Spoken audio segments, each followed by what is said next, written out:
So if you're thinking about getting a Tesla either now or down the road, I'm going to give you some new updated tips for 2022, some things you want to do or consider if you're thinking about getting a Tesla. So these are brand new tips. I'm going to read off. We have a list of 5, so stick around for all 5. Now these are updated for 2022 and some things have changed. So specifically, point number one thing that has changed is what comes with your vehicle. Now, if you haven't heard, the mobile connector, we've talked about it before, is no longer included. So what you need to know, a big tip that I could tell you is know exactly what your options are and what you're getting. So you have a choice between the mobile connector or the wall connector, but what is the price difference and what are you getting? So it's really interesting. The price difference is around $200.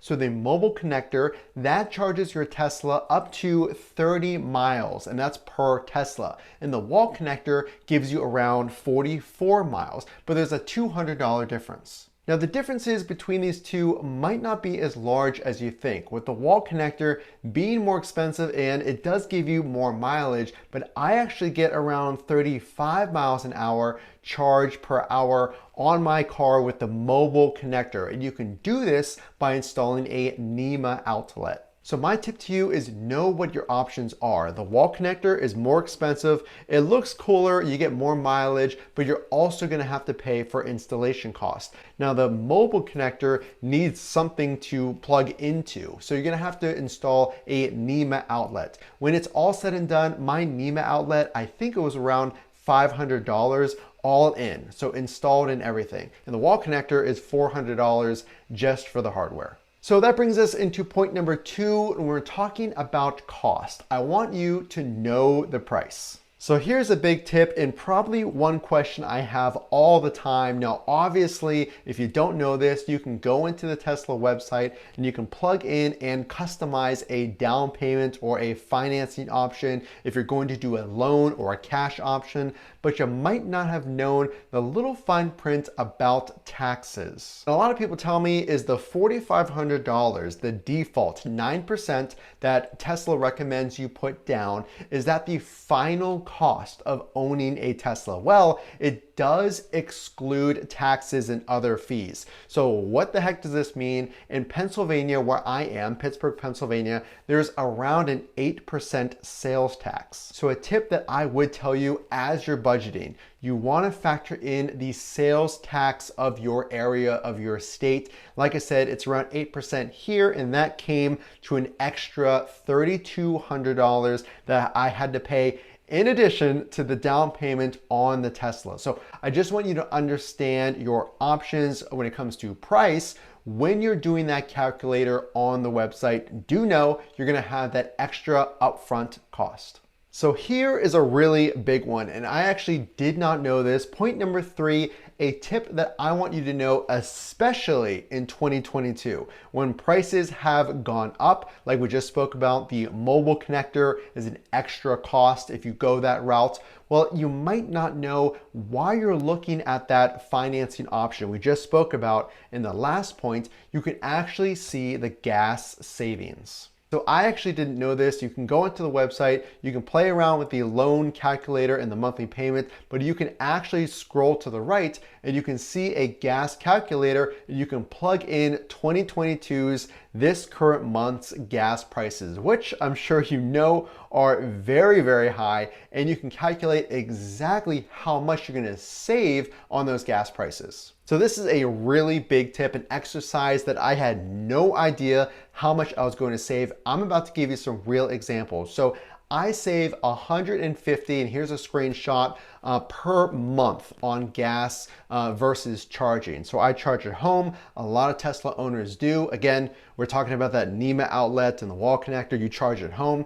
Well, you can also see here on the financing calculator, based on how many miles the average person drives and the rate for gas per gallon, how much you're gonna save over a 6-year span. And I did the math for you. That actually comes to around $145 per month. And like I said, I save around $150, so that is right on par. So knowing the savings is going to factor into a lot of decisions you make, whether it's upgrading to the white seats, adding a different color, or maybe going to the next model higher. And that brings us into our next point, going for a test drive. That is a big tip in 2022. So point number 4 is something that I did not do, and I wanted to bring this up especially in 2022 because the prices have increased. So you really want to pay special attention to exactly which car you get, because now more than ever, there's a larger gap between these prices, with some cars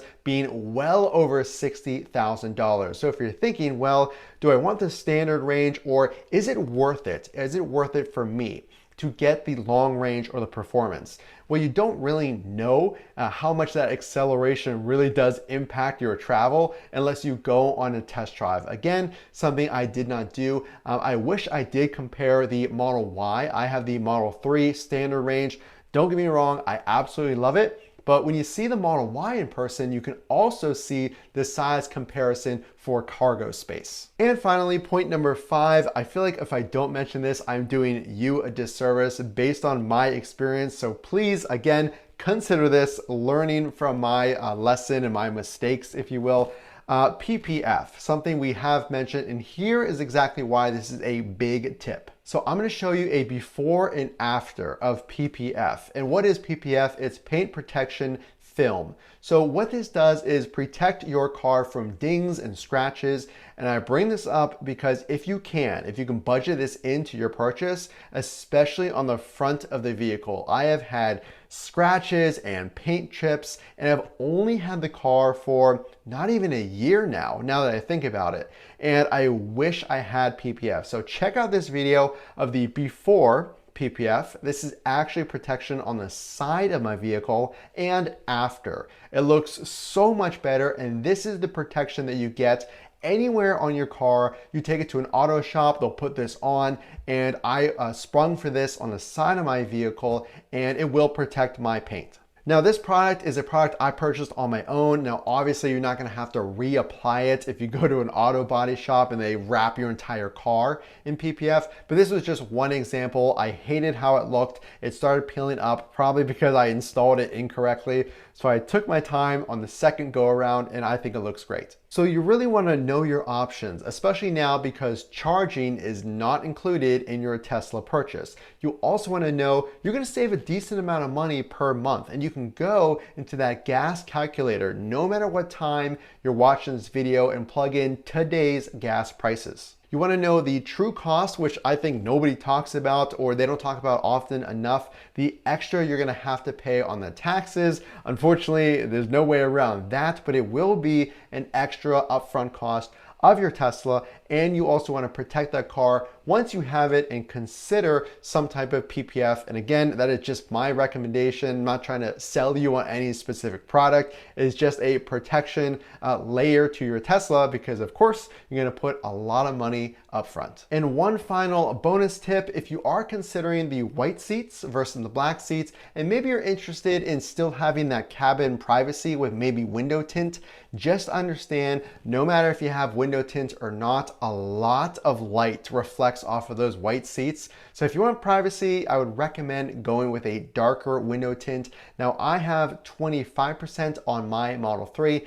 Absolutely love it, but I do have that black interior, which I do like as well. If you like these tips, if you're thinking about getting a Tesla, let me know what your thoughts are on this video in the comment section below. The only way I know you like this video is to drop a like. Consider subscribing for more reviews, tips, and more on Tesla. This is Matt from Frunk to Trunk. We will see you in the next video.